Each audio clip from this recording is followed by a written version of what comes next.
Unfortunately, we're not doing a face-to-face intro today. I just want to get right into it. Today's video is going to be on YeonBin, okay? Choi Soo-bin and Choi Yeonjun. And that's what we're doing today. I hope you guys enjoy. Let's get right into it with what do fans need to know. We have actions speak loudly, express your love through actions. And then we have the only thing that is real is love. Shift your focus back to love. First things first, disclaimer. No matter what you think the relationship is like between these two, please be respectful of all and every person who's dealing here. Okay, I'm not trying to tell you what to do. I'm just saying, it is what it is, okay? If you want to support them, support them. That's all that matters at the end of the day. How you show your love. Period. And nobody can change that. These two they don't openly tell each other how they feel, okay? They just do it through actions. Like, let's say they have an argument. The way that they're going to show each other that they still care about each other is they're going to let it cool down for a little bit, and then they're going to be like, here, I bought you some ramen, I bought you whatever. That's so cute. Anyways, but it's like a begrudgingly kind of vibe, like begrudgingly. These are doers. Like, that's what I mean. Like, these are doers. And I feel like sometimes when they have conflict in their relationship, like, this is being set as a reminder, They're being reminded to just recognize how much they care about one another. Like, that's literally what this is. Look at all the things we've been through together. Look at all the times we've shared together. That's what they're reminded of. Anytime they have an argument, a disagreement, anytime they're going through those kind of emotions, that's literally that's what ends it all, is the fact that they remember all the times they've shared together and how far they've come. Tell you what, these two are very stubborn, period. They're very stubborn people. But they're stubborn in their own way. That's what's funny, because they're stubborn in their own way. I feel like these two, they feel like they are the standard. And what I mean by that is they need to set the best example. That's how they feel, because they are the two eldest. They're like, we can't do such and such and such because we have all these people that are looking up to us. We have all these people that we need to take care of. And I feel like this extends to each other as well. All of this to say, these two do bicker. These two do bicker, but I'm getting that it's more out of love, more out of care, more out of affection than anything else. These two do bicker. Also, about this bottom of the deck card right here, this one that I was talking about, literally the vibe that I was getting when I saw this card, I can't even describe it. It's like they have so much appreciation for each other, like, just so much appreciation. Like, it's like the things you've done for me, I couldn't even begin to, like, pinpoint what it is. So instead, I'm gonna ignore it. No, I'm just kidding. Sometimes I'm gonna be cold to you. Sometimes I'm gonna push you away because I don't know how to express myself in a way that would give off the feelings that I'm trying to, evoke, the feelings that I'm trying to express. So let's get started with what the chemistry is like between these two. We have the Knight of Pentacles in reverse and the Knight of Coins in reverse. Then we have the Ten of Coins and the Judgment card. These two are the kind of people, they're very capable of calling each other out. But at the same time, they have this great sense of family within each other, within their whole group. They definitely, when you see those videos that are like, oh, Yeonjun's the mom, Yeonjun's the dad, Soobin's the mom, Soobin's the dad, they agree with that. They agree with that dynamic because that's how they feel. Like them with all these little chickadees. I just got this image of like ducks. Ducks walking in a row after the mama duck. I'm dead. It's like there's this dynamic between these two where they know who's the boss. Period. This person gets away with the most. This person can basically do whatever they want. I'm not getting any malicious kind of energy. Like, it's all good vibes here. I think there are definitely times where they don't see eye to eye. But even through those times, they're still capable of working with each other. Like I said, these are two, like, stubborn people. And I think for some reason it works for them, though. Like, it genuinely works for them. I think they're very content with how their relationship is.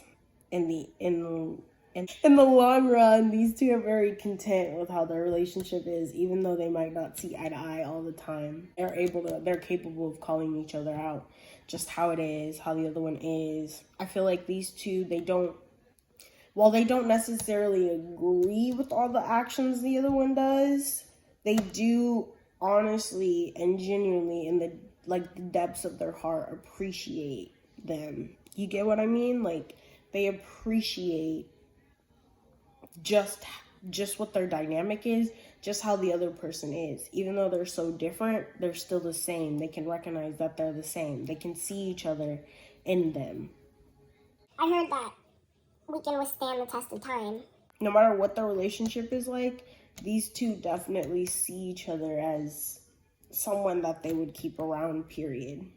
They kind of see each other as they were like destined to meet for some reason, because of everything they've gone through in their relationship since they've known each other. They feel like that for some reason this was such a divinely guided thing for them to meet, for them to be in the same group, for them to, you know, be the way that they are. They feel like this person has a reason that they're in their life, like, if I can put it more simply. Now we're gonna get into their tension, what causes tension between these two. What's the tension like between these two? We have the Fool in reverse, the Two of Swords in reverse, and then the Five of Wands in reverse. I'll just start by saying these two, honest. These two, vicious. These two, bordering on toxic, but not toxic at all. Like, let me say that.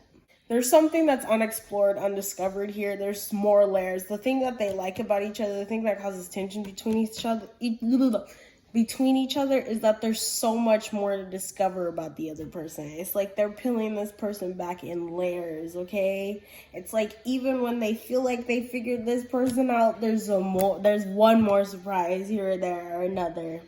But the thing is, I feel like these two, they're very fixed in their ways, if that makes sense. So it's like nothing that the other person says can get that one to change their mind unless they genuinely wanted to change it. Like, let me say, like, bro, I don't know how to put it that way without putting it that way, but you'll never catch one of them sucking the other one's flick. You'll never catch them sucking the other one's flick, like drinking their Kool-Aid. You'll never catch it like that because they're like, dude, your ego is already big enough. Dude, your ego's already big enough. I know where your weaknesses are. I know where your strengths are. I know where you do good. I know where you don't do good. So you'll never catch me doing that because this is humble, bro. This is humble, bro. That's the truth. Like, it's something very humbling about these two. These two humble each other. Funny thing about it is it's not like in a vicious way. It's not in a vicious way. I am getting that one of them enjoys seeing the other one embarrassed, seeing the other one like stutter. It's funny. Not me giving channeled messages. You're usually so confident that when you aren't, those are my favorite moments. When you're unsure, those are my favorite moments. Now, what causes tension between these two?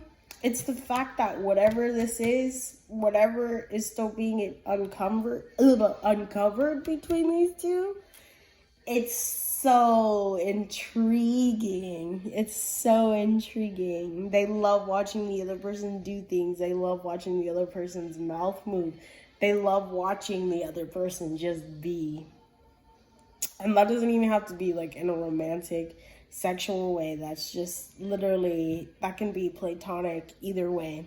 But there's something about unsureness here, something about confusion here. It's like, I don't know, like, if there's a deeper meaning behind what they said to me. I don't know if there's a deeper meaning behind what they're doing, or if there's just, you know, giving me crap, you know. Taking the piss, you know? That kind of vibe. They're like, literally, that's what I'm getting. There's this like confusion there. It's like, I don't know if they're being serious with me, if they're seriously trying to flirt with me, if they're seriously interested in me, or if this is just, you know, for show, for camera, for fun. There's a desire to explore here, though. It's a risk. It's a risk that they are curious about. They're curious about this risk. It's not like they see each other as off limits. It's more like whatever we get up to, we're gonna have to be careful about it. There's a sense of danger here. Okay, I see you. I love that. I think the funniest thing that causes tension between these two is one is older than the other. So they're like, dude, you need to show me my respect. Meanwhile, the other one's like, no, I'm not gonna bow down to you. You know what I mean? Like, it's like, I'm not gonna bow down to you. I'm not gonna stroke your crap. I'm not gonna stroke your crap when there's nothing to stroke there. It's like, bro, there's nothing to bow down to here. I'm not finna change who I am just so I can show you. Like, I'm not gonna lower myself just so that you feel like you're above me. That kind of vibe. Let's get into what's the current energy between these two. We have the Six of Wands in reverse. We have the Empress in reverse. And then we have the Prince of Cups upright.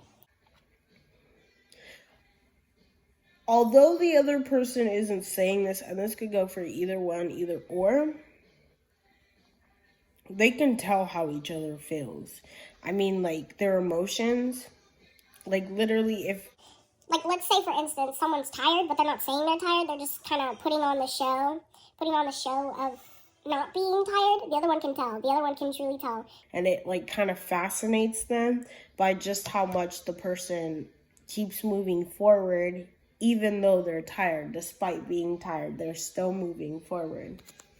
Why can't you be honest with me? Why can't you be vulnerable with me? Period. I'm looking out for the two of us. Okay.